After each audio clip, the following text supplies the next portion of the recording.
we are recording. Okay.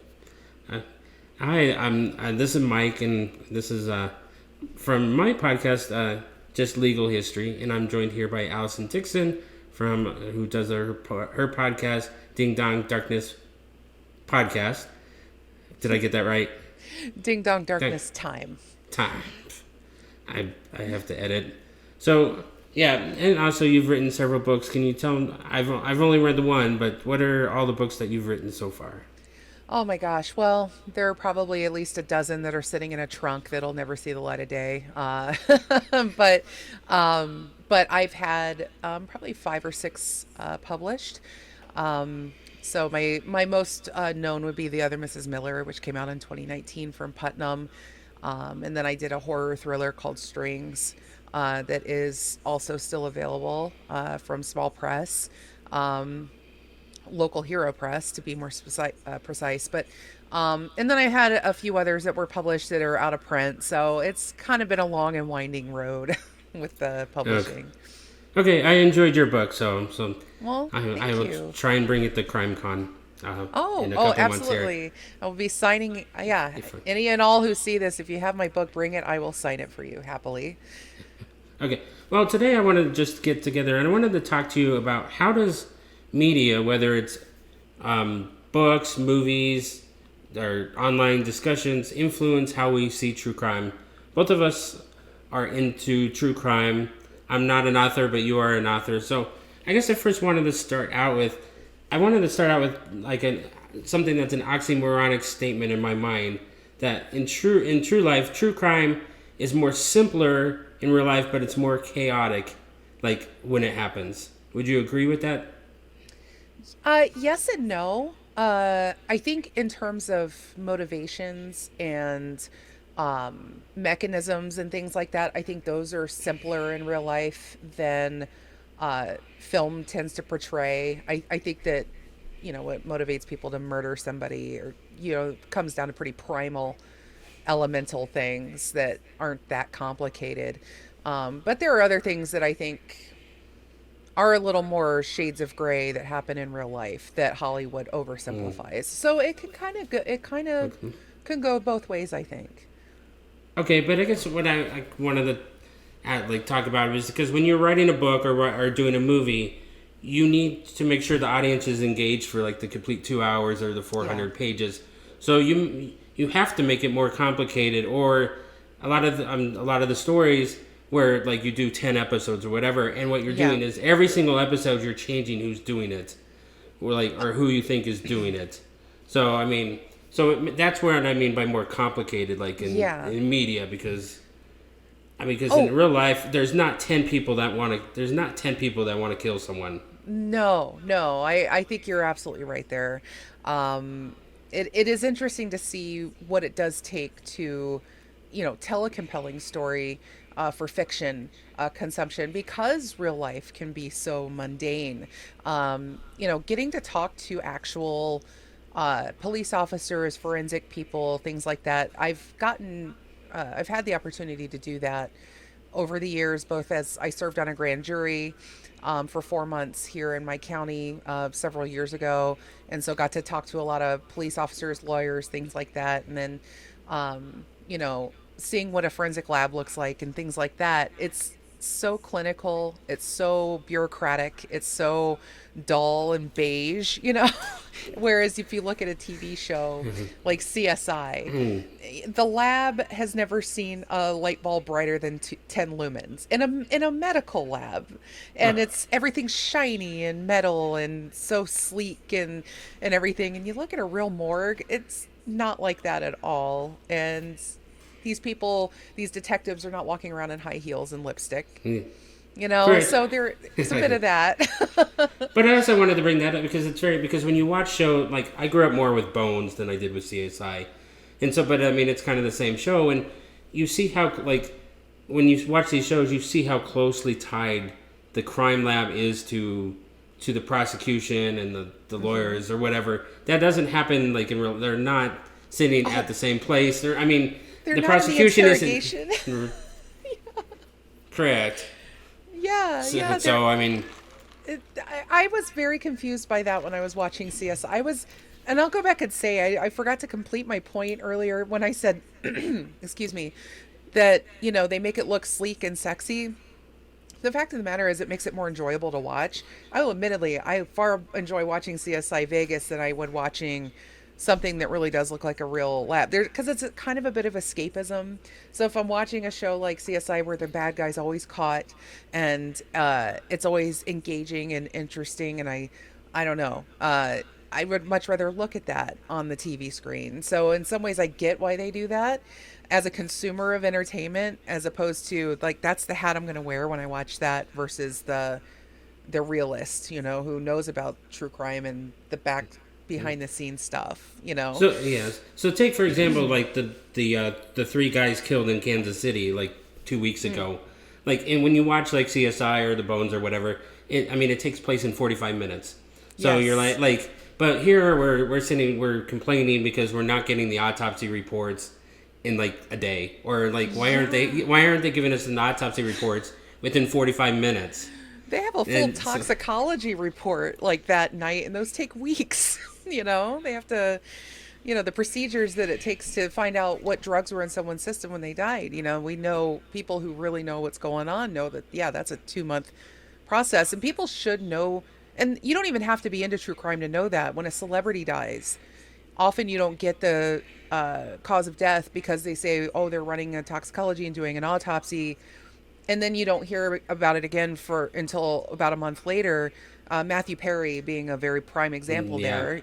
And so if they couldn't rush it for Matthew Perry, or some of these other high profile people, then yeah, the TV shows really make it seem like it's this normal turnaround. And yeah, I do wonder, have you done much digging on how that affects juries? Do you think it affects juries? The people that think, I don't know, they I just wanted to bring it. It affects it in a different way, and it's a CSI effect. Have you heard of that? yes, Yes. yes. So but it's different because it's not in terms of timing, but they expect so much more. Physical evidence. They expect somebody like you watch Bones and they or whatever, and where like if you get a chip on the third vertebrae, they know who did it. But that's not how it works. Like there's not as much physical evidence pertaining to that in like real life. In a lot of the cases where the victim kind of knows the person, you're not going to get any of the things that we want. And I guess that sometimes kind of upsets me with some people when they're like, "Well, there's no physical evidence." I'm like, "Well, they're married, so I mean, fingerprints, DNA is not going to mean anything." For example, Right. and it also makes me think I don't know if people really know what DNA is because they're like, "Why wasn't there DNA left on the scene?" I'm like, well, Right. they didn't rape him. There was no blood. So like, so if And, there's and the, nothing to that, it's like, what well, DNA is going to be left on the scene? and yeah, in CSI, in particular, I remember this. They made a big deal out of epithelials. Like everything you touch would leave behind skin cells, and then you could just pick those up. And I'm like, this is science fiction territory still, kind of mostly. I mean, yeah, there are epithelial cells and evidence and stuff, but I imagine it would have to be like if the person say had a skin condition where they were actively shedding skin cells like psoriasis. Yeah, I've had that. So it's otherwise that is not a common form of evidence that you could just run along. This is not the movie Gattaca, where you could just run a little vacuum and run. Great movie, by the way. It's one of my favorite movies. But yeah, I think it does set people up for really unrealistic expectations as to the yeah, power. Fingerprints, that's another one. People think that you leave fingerprints on everything you touch. And I gotta tell you, as a very pale Midwestern gal in wintertime, these fingerprints ain't been leaving impressions on anything. My hands are so dry. And so you think about the circumstances it takes to yeah, leave a good fingerprint on something are far rarer than people really appreciate. That was one thing the county prosecutor here explained to us for a grand jury, that fingerprint evidence is not nearly as prevalent as you might think it is. Um, so even when it comes down yeah. to that, Hollywood thinks, oh, I can lift a print and feed it right into the computer and get an immediate match. That doesn't happen either. No, it does. And the same thing, Brett. I mean, I guess Brett and Alice talk about it on where like only 12% of guns have a usable Yeah. print on them. And I think, and I've Yes. heard the same stat with DNA that only 10% of murder of scenes actually have DNA use like DNA that means anything. So Yeah, the DNA thing is like you said, I mean, it's amazing what we can do with it now, like with the ability to do sort of the copying the sequence so that you can like if you have a tiny sample, you can sort of like copy it so that you could sort of kind of increase the resolution of it or something. I can't remember the name of it, but it's something I read about a while ago, but so it just means that you can pull DNA from much smaller sources than say you could even 10, 15 years ago, but that doesn't mean you're going to get yeah, usable DNA. And also, I think it's still a problem that if they're going to test that DNA, they're going to destroy that sample and they're going to not have any more chances. And so that's also not something you see reflected very much in any movie or TV show, yeah, or that's just not sexy enough. I know true. people I hate that mean, word. They yeah. hate the use of that word, but I say, I mean, sexy works because it's the thing that's attractive and alluring that makes us want to engage in it. So it's a great storytelling device, but it's not life. So I guess we'll find out because probably the biggest case we know of that has it is the John Bonet case, where yes. like right now, like I mean, they've gotten very like it's like 5 nanograms of material, like in a couple places on her clothing or something really Yeah. small. It's like, and I don't even know if they can get enough to get like the full chromosome match. They haven't really told us as much as they can. I mean, so I mean, but it also makes it kind of weird that if that you have this whole murder in her house and you don't get it like and all that's left is something that's so minuscule that you can't really even test. Like, how does that? What is that? Is that meaningful? So I guess we'll find out Yeah. sometime. I mean, they talk about it could be like a Chinese worker that made or made the underwear, for example, could have put it on there, or it could, I Yeah. mean, anything with her, like with the young girl, she could have just picked it up like at the party or some at school and like Yeah. was touching her underwear like the bathroom or something, and who knows? But maybe for that one we'll get a hit and they'll confess and we can live with ourselves over who It would actually killed her. be an interesting thing because you're right. I mean, I think if they could extract that DNA and match it and get the guy, it would need an ironclad confession because there is probably no jury that would convict on that DNA evidence because it could have, like as you illustrated, it could have come from really a defense attorney would be able to slam dunk that case. I think Yes, I pretty agree. easily. So I think that that's the real tragedy of that case, and it all goes back to how that crime scene was handled. And that's the thing is when you see the real life stuff and you think, man, we'd never see that in a movie unless it was a movie about people being intentionally incompetent because the way that they handled that whole crime scene, Yeah, yikes. it was. I mean, Yeah, I was the only person in Boulder. I think during that week. I'm not actually sure if I was in Boulder at the time, but I was the only one not given an invitation to go hang out and eat at the buffet. Like what? They yeah, invited the entire town into their house, and I wasn't one of them. right, So right. Oh man, you might have caught a clue or something. I mean, you just never know. I mean, it's a case that will be eternally frustrating and all because even if you can get any real evidence, it's just it'll never justice won't ever happen. What's interesting though, like speaking of media and stuff, that case being as huge and pivotal as it is, there's never been has there been a movie? Have they ever done a John Benet movie? What, maybe on no, Lifetime or something like that? Was there ever? I no, wonder I if. don't. The biggest one that came out was the CBS documentary, but I mean they Oh had to. yeah. But that's why they don't do it because John and Burke sued them right away after when that one came out. So So there a probably lot of wouldn't be anything. Yeah. I don't think Yeah. there is, but Yeah. yeah, It's a case. Yeah, a hell of a case.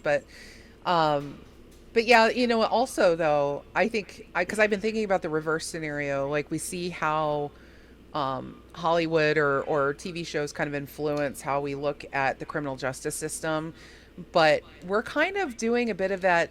Well, not we, but the royal we, in the sense of in the true crime community. The TV shows, especially in the documentaries that we see, and the selective editing and the weirdness that happens on television that shapes perceptions of the criminal justice system as well. Uh, that's a whole other realm of it because you got popular pop culture media influencing things, but then you have all these Netflix documentaries and things like that that really change it, and also TV shows like The First 48, which kind of propel this notion that cops are going to do anything and everything in those first 48 hours to catch someone, and that they're always going to get that person because the show comes to that conclusion almost every single time. So they're doing it themselves, setting these expectations for the Yeah. public.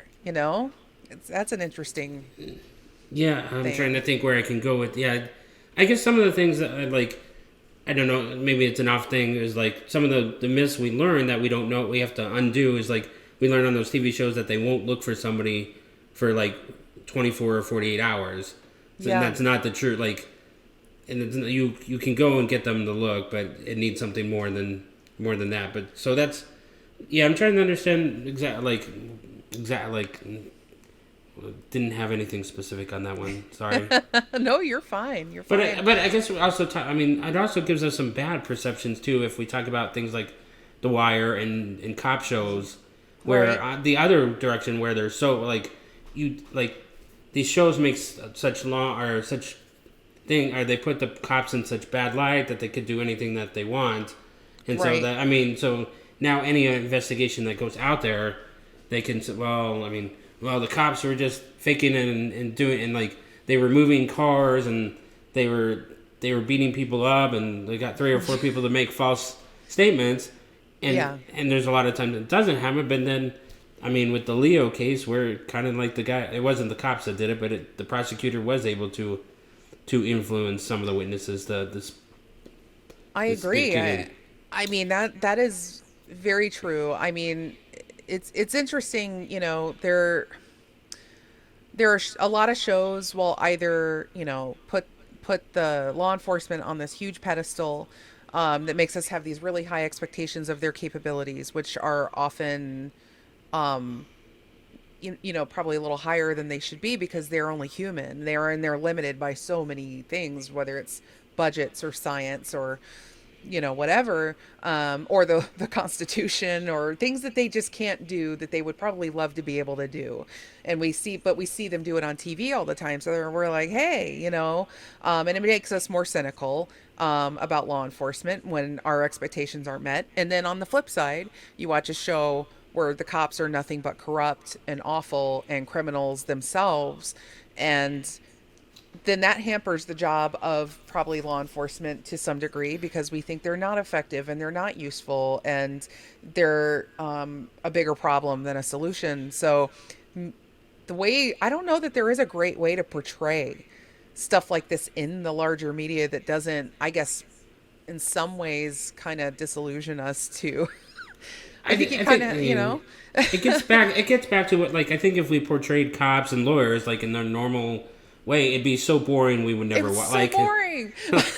Like I filled out 300 paper. I mean, I filled it out in triplicate. I had to send this one over, and like I didn't get the results for 3 days, and it just wouldn't. I mean, when you're trying to find the kidnapper or whatever, and you got to solve the case in 40 minutes, that you're like it just. I mean, some of these cases take a year to solve, like to get somebody, and then it's always questionable. I mean, Delphi, the guy was arrested over a year ago, and we still haven't gotten the trial on that one, You for know what's example. interesting though? What I love about what podcasting has the power to do in this realm is, we, to bring up the prosecutors again, because I know that's kind of our most common link, between you and I, is that show, and they call themselves the cold water prosecutors because they're usually trying to, yeah, douse those quote unquote sexy theories that pop up because of TV and movies and, watching,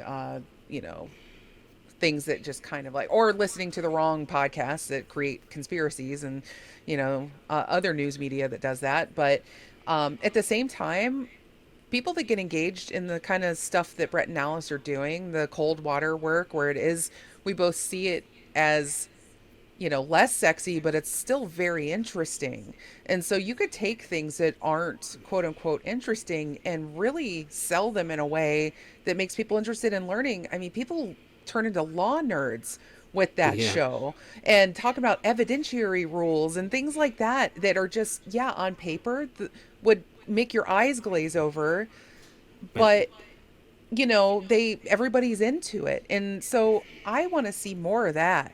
I think that's how we do it, is you just make the truth that is interesting. You just have to sell it in a way that's interesting without lying. And I think that's kind of, well, that's a yeah. you know. I guess when it wasn't the podcast that I got started in, it was more the documentaries that I got into, and Yeah. and I became very cynical of them. So I'm hoping they become more. I was very worried about like Bone Valley when I started that one, being cynical, and probably going through it. I did, and it took really Brett and Alice going through the hard facts for me to Mhm. actually get to where I could see that yeah, he was probably innocent. Where I was just so like I've been used to a lot of like the staircase was questionable. Sarah Yes. was questionable in the Adnan case, and a bunch of like making a murder. I don't just that they left out so many things that I always want to make sure of my own before I get it. And that's kind of why I'm so scared of going into the bigger cases where people are already so set, like the West Memphis and some of those Mhm. other ones, like in Stephen Avery, where I don't want to get that until I mean, I guess now when people learn these cases, whether it's through podcasts or the movies, we know it down to like where was the shoelace found at the crime scene. So if you don't know that, like, and you start talking about it, the people that know something about it are gonna really or go after you if you don't know where that shoelace was found, for example. See, and this is why I'm getting into historical true crime, because, if it happened 80 years ago, maybe they won't be so impassioned and angry, even if it isn't solved. But I mean, I have to say though, with the documentaries, it's not getting any better in terms of how they're selling things in this kind of sleek, sexy way. I mean, to call two examples up, American Nightmare on Netflix purposefully edited it in such a way to make you actively dislike and disbelieve, especially the husband. Right up until halfway, it snags you with a plot twist. And even then, you still find yourself questioning reality and questioning your sympathies and things like that. And you're being manipulated by a Right? Yeah. very, very good edit. And the other one that is kind of hot on my head right now because I just listened to a summation of it is the Natalia Grace stuff, Oh, that second season. But even the first season of that documentary was very lurid and trashy almost in how it knew the whole time that she was a child, sold it in this way through the whole half the show before you get to what we already knew was the truth. But the whole time it's messing with your emotions and it's making you feel things, and in a way that I don't know, it feels dishonest, and it documentaries are shirking their responsibility toward truth, but they're doing it in mm. a way to make it seem sexy. And so we used to just get that from Hollywood movies, and now we're getting it from our documentaries, and I find that an Yeah, uneasy and place, you know? true. And Yeah. now, I mean, looking back, you always assumed that they were on the level. Like, I mean, the initial, like you always started with Dateline or the Unsolved Mysteries, Right. but when Unsolved Mysteries came out, I think that was the one that came back out and released some new episodes, right? Some new seasons, and it sounded like to make the story more interesting, they made up stuff too to make it. Oh yeah. Yeah, like I mean, The Ray Rivera stuff. That was again the first episode of The Prosecutors I ever listened to was Ray Rivera, because I had just watched Unsolved Mysteries, and my God, that show, the Unsolved Mysteries episode was like probably 60% conspiracy theory forward, and didn't take a lot of, they left a lot out to sell this mystery theory that he was just somehow mysteriously dropped from the sky. Um, I don't and remember.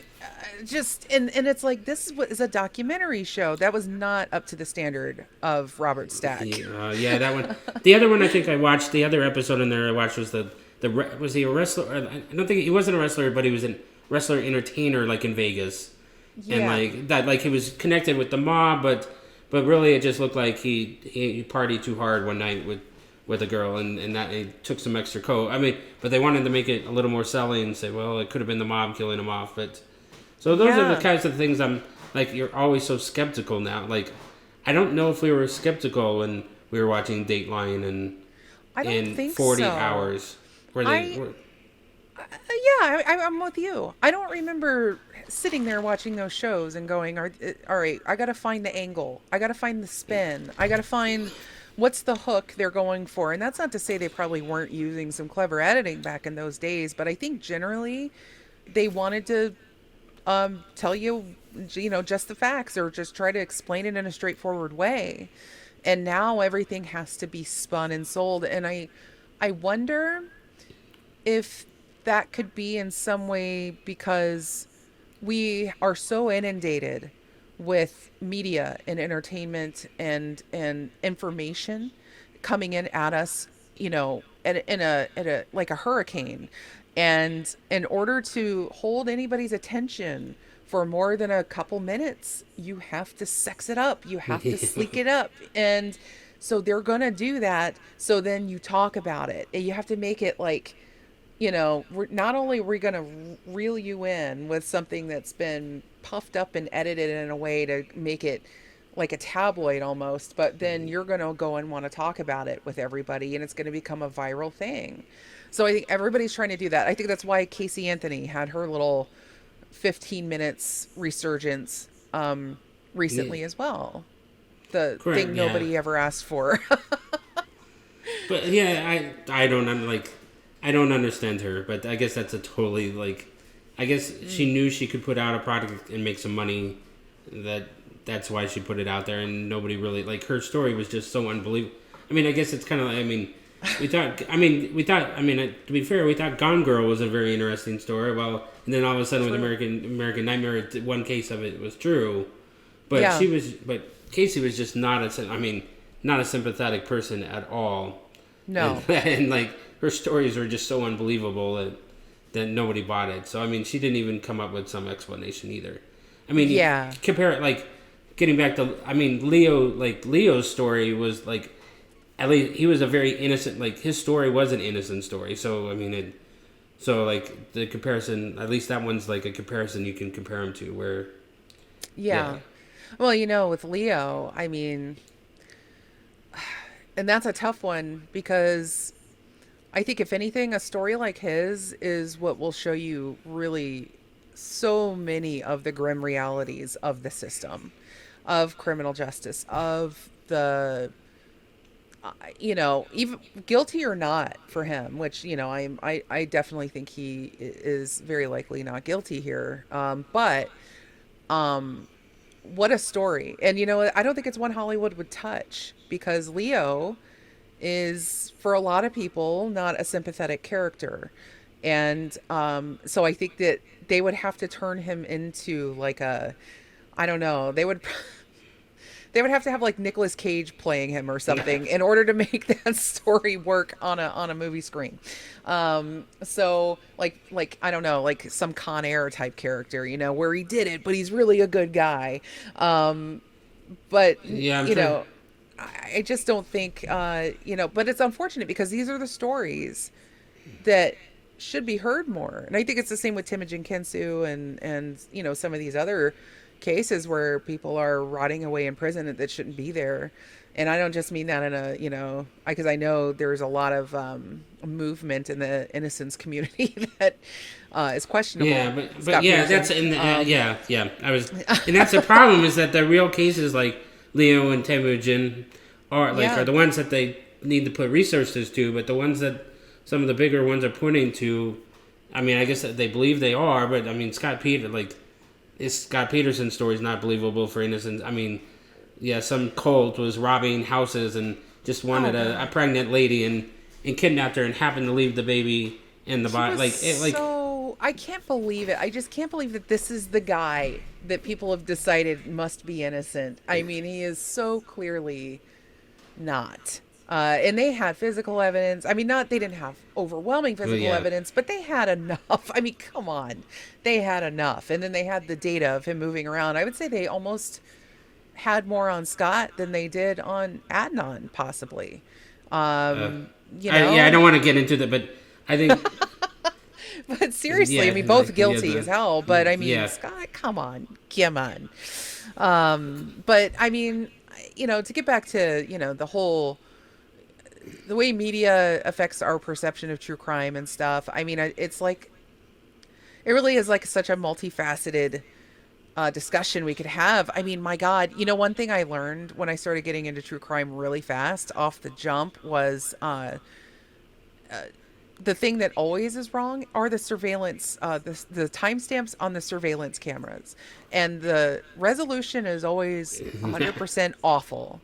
It's like if you're counting on a surveillance camera to solve your crime for you, uh, yeah, the movies also sold you poorly on that. Like enhance image, and it's like pinching and zooming on an iPhone, like a brand new yeah. iPhone.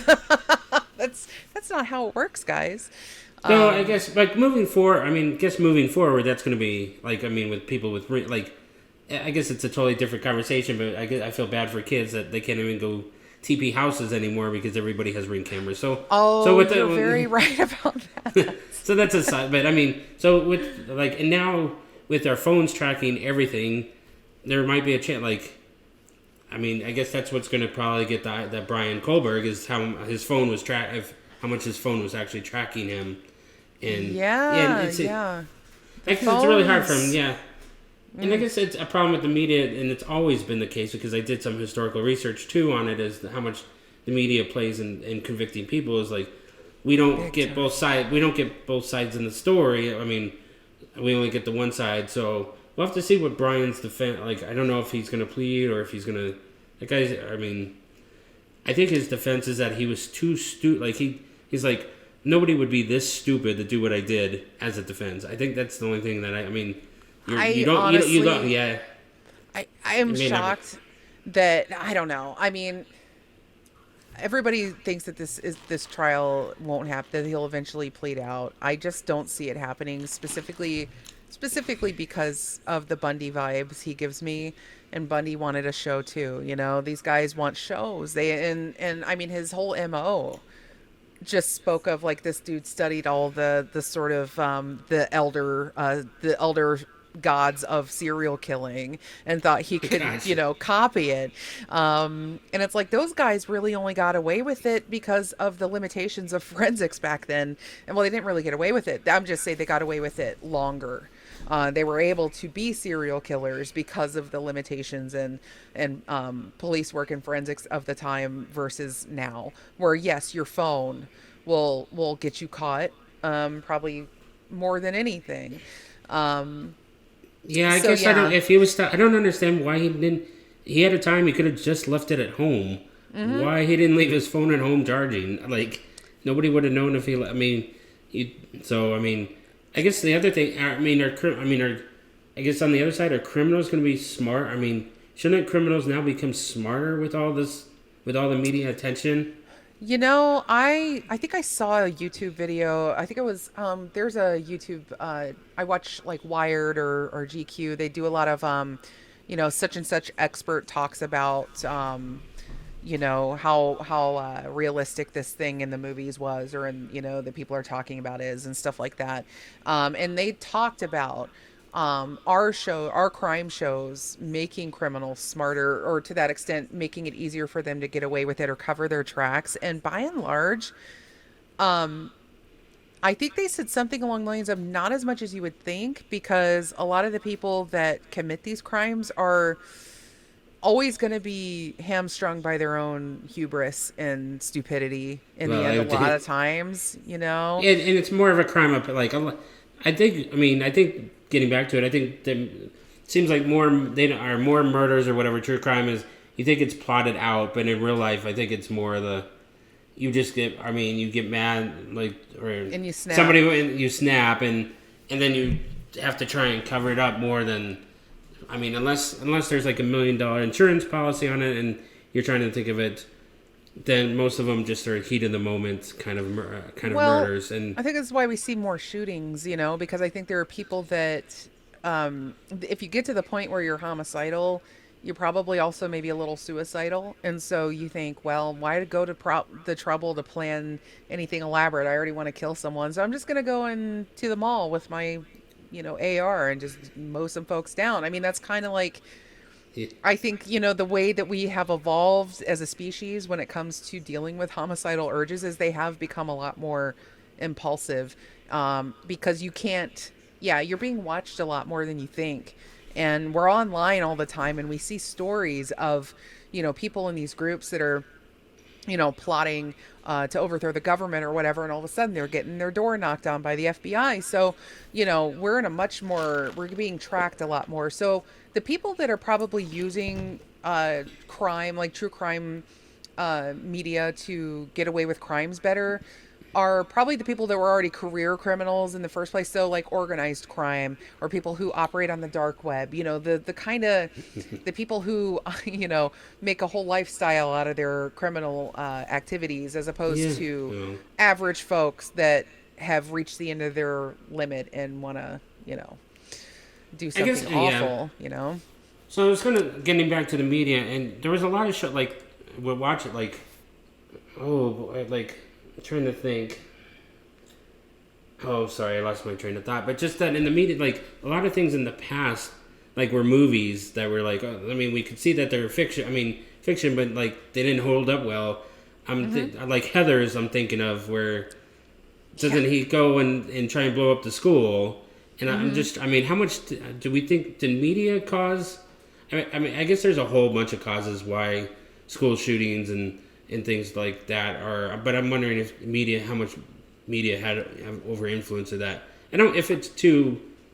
I mean, I understand if it's we don't want to get into that, but I'm wondering because what changed of like I think people before were like I'll just commit suicide and Yeah. then that'd be easy, but now it's like okay, if I'm going to commit suicide I want to go out with a bang I mean, to be soon. completely honest, I think that the internet, and I don't say that to say condemn the internet as this evil place, or here we are sitting talking on it right now. But I think the concept of introducing humankind to this barrage of incoming information and stimuli, um, while also distancing ourselves from our communities, bit by bit by bit, as we become a bit more distant and diasporic, as we kind of all spread out from one another, and we're all seeking that identity and that community and that belonging, and we feel this deep kind of loneliness that the internet just kind of magnifies for a lot of people, and I mean people who are already kind of socially isolated, and then they fall into a rabbit hole of some kind on the internet that's negative, that negatively reinforces a lot of things. And so I think that has been the main influencer, because I don't know that our brains were ready for all this just yet, especially young brains. I think the young brains are they're still they're still figuring all that out, but they're seeing and hearing and experiencing things at a rate that you know we had no concept of when in our own youth. And I think that's having an effect Yeah. on people, that I think we're gonna continue to see play out, in very interesting and possibly very dark ways, unfortunately. My eldest son, who's 22, he's teaching a D&D, Dungeons and Dragons course. He does that for our local rec center for middle school kids, and so he's getting to interact with a lot of 11, 10 to 12-year-olds, and he could barely understand these kids at all. As a 22-year-old, Wow, that's he is. they're practically speaking a whole new language because they came up staring into iPads all day. Yep. And so it's having an effect. It's not necessarily always going to be the worst effect, but if I'm being really, really cynical, I think that we're going to start seeing a resurgence of serial killers. I am just saying, in about another 10 to 15 years, we might start seeing, because they like to recycle a lot of the fashion fads. They might start recycling some of the other negative ones. So, because I do think that there is this media saturation creates a distance between people, and we're sort of losing a lot of connections that I think we used to have. So, I mean, I'm grateful we're able to do this, and we have a pretty great online community of friends, and but a lot of people don't have very positive groups that they hang out with online. They're usually just watching Right. really bad YouTube videos, like preaching, hate and things like that. So we just got to Well, be we got to be careful with the internet, I think then. you Well, I know? guess the newest one is where they critique like all the other videos, and that seems very Yeah. disparaging to me. But Yeah. that's Oh, yeah. You see that on TikTok a lot. Yeah. Oh, and TikTok, I think, is having a massive effect on attention spans. oh what's Because oh no really, yeah, exactly. But we have to be really vigilant, I think, with what the media is doing, and we have to hold it accountable however we can. I see it being a little more reckless than it should be increasingly, in the way it's covering crime and true crime or, fictional crime. Um, so yeah, what we need to, we need to be yeah. careful. But I was also going to bring. I think it also gives people an outlet for some of these crimes too to get in the real. It also gives them an outlet to get into the really weird conspiracies Yeah. of these crimes too. So like, I mean, I guess at a real time, maybe you'd have like 20 people that Brian was in, or like Brian was innocent, or well, I mean, maybe we don't know, but like Chris Watts that Yes. lived about 20 minutes from me, or whatever. He's like, and I mean, he kills his the family, and then takes them to the site, the oil dump Where site he where he buried them. buried them, and like, but there's people that believe he like there's some conspiracy that like he's in it. Like there's people that believe he's innocent, and the kid online gives them an opportunity to meet people that think that, along with along with all these other cases too. It gives them an You outlet. you used to be able to have to travel long distances and be communal with a group that thought like you. To be in a cult, say. And that's the other thing that concerns me greatly is sort of cult thinking. Um, Due to online saturation and the ability for people to convene in online spaces without having to leave their homes, it makes it a lot easier for them. So they get a lot of that same, feedback in their, and, develop the same outcomes, as anybody who went to Waco or Jonestown. You could just do it from the comfort of your own home now.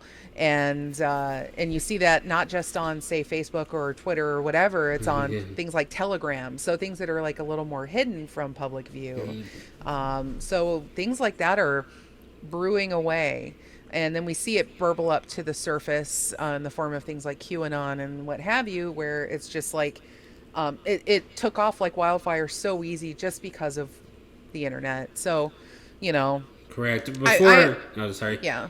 Before Go that, ahead. you'd have to move to Idaho and move into a compound to get people that Yes. believe that the government was going to take over the world and they were going to nuke the whole Yeah. country. But now you You find can anybody, or you you can can be a even put it sovereign on TikTok. citizen. Oh yeah, I could you got the whole yeah, so many of these movements that can just stay there, but also I would say, does it bleed over into real life? Like maybe somebody does their 9 to 5 job and then comes home and gets on their Reddit forum for the, uh, whatever sovereign citizen movement is going on, and they cosplay online as that sovereign citizen person, and then they get up and go to their 9 to 5 again, and Yeah. Well, so but then there are a select few people that go beyond that and cause problems. I'd say thankfully they're much fewer in numbers than overall, but but it so, you know But I was gonna say, but I wonder if it also though, normally in the past, where even if you came up with a weird like idea of like that you would think about it for a while and then you'd be like, okay, I'm wrong about it, or what? I mean, the Earth really isn't flat or whatever. yeah. But then you find people who believe the same thing as you do, and so you start watching their video or well their TikToks, their videos, whatever in their chats, Reddits or whatever, and so that fuels your own belief into it instead of just okay, I'm wrong and I should never thought the Earth was flat, but all of a sudden now that there's a whole bunch of other people that do too, Yeah. it gives you not but you're like, okay, maybe I am right in a lot of, I mean, there's more controversial than the Earth is flat, but For sure. I mean, you can reinforce any kind of wackadoo theory among enough people as you convene in the place and you reinforce each other and validate each other, and then you feel more empowered in those things, and in that cycle is something that everybody is prone to falling into in some way, shape, or form. So nobody's immune to it, but it's again, it all comes down to that kind of like, I think what the media ultimately does is serve as both a mirror, of what's going on with us as a species, and also ways for us to look and see like, okay, here are some problems we need to address, so God, it's such a complex thing. I mean, we could have like yeah. this conversation could take like 50 different shapes, but I feel like we kind of skimmed the surface like a flat rock on a pond Oh, that skipping that rock, just like yeah. landing on a few things. But I mean, take No, any number well, of yeah. things we talked about, we could have a whole show on. Correct. I So, mean, maybe later we can, but I guess getting yeah. back to pop culture, I was the one that was interesting was Scream Six. I think it was six, where they Hmm. used Reddit, where the you found at the end it was Reddit that brought two serial killers together. So I was like, Yes. so Yes. I like, Not surprising at all. I mean, I get, I mean, Scream, that the whole franchise always brought the weird because, like, how do you, I don't, how you go to somebody and say, like, okay, do you want to get together and scare people and knife them? Like, you Hmm. very much worry, but I guess you can find that on the dark web and on Reddit. Like, I mean, you can find them. So, I mean, You know what really gets me, like in a a pop culture sort of interpretation of a serial killer or a very elaborate killer, are the ones that have such elaborate crime scenes. Like, did you ever watch Dexter? uh, yes, I did. Every one of the serial killers featured in every season was like the most industrious, like hardworking serial killer I've ever seen in my life, like staging these most elaborate, the ice truck killer, and the one that Colin Hanks played, where he set the bodies up in these like morbid tableaus, Oh, and I they don't were like remember apocalyptic, that. and oh my, and then it's just like that kind of stuff you just don't that's what elevates, I think, like a crime up to like a hyper reality kind of space, and it allows us to kind of like enjoy it with, while knowing it is pure fiction. And honestly, I think that's healthier than I think the ones that try to make it seem real, because at least with like Dexter or Hannibal or some of these other shows that kind of turn it into like a morbid art piece, it's kind of like, yeah, I know. I can separate reality from fiction. I wish there was more of that. I just feel like people get more hooked on the procedurals and the things that make it seem like they're in a real cop scenario, and it when it really is anything but. It's every bit as fantastical as Dexter. Um, Well, but people think it's real, and that's the problem, you know? I I hope. mean, I mean, I hope they can see that Dexter, like something like Dexter's. But I mean, we do have the ones unbelievably like, I fake. mean, but I mean, yeah. But I guess, I mean, like, or But that's like great. well, everybody blames Israel Keys for everything, and I don't know. I mean, I read the one book about him, and like he just go to another city and find a couple or whatever, and that was like that's why it was so hard to find them, because they were so like they were so random. And I Yeah, mean, Ted Bundy just found any cute girl that looked like his ex or whatever, and right. like and so And even I he had a few deviations, from that pattern. He killed a 12, his last victim was like a 12-year-old girl. And then there was, so he had a few deviations from it. So that's the other thing that Hollywood, they sell like, oh, a serial killer will never deviate from their pattern or their signature or their MO. And it's like, that's not necessarily true. They will, and they can, and they often will. Just because, like, we're human beings, we're not computers, not even like no, a yeah. serial killer. So people think like, oh, well, if I colored my hair different, then maybe Ted Bundy wouldn't get me. And I'm like, no, that's not necessarily the case. Um, so that's the other part of, I guess, media kind of selling things differently than reality, Yeah. with murderers especially.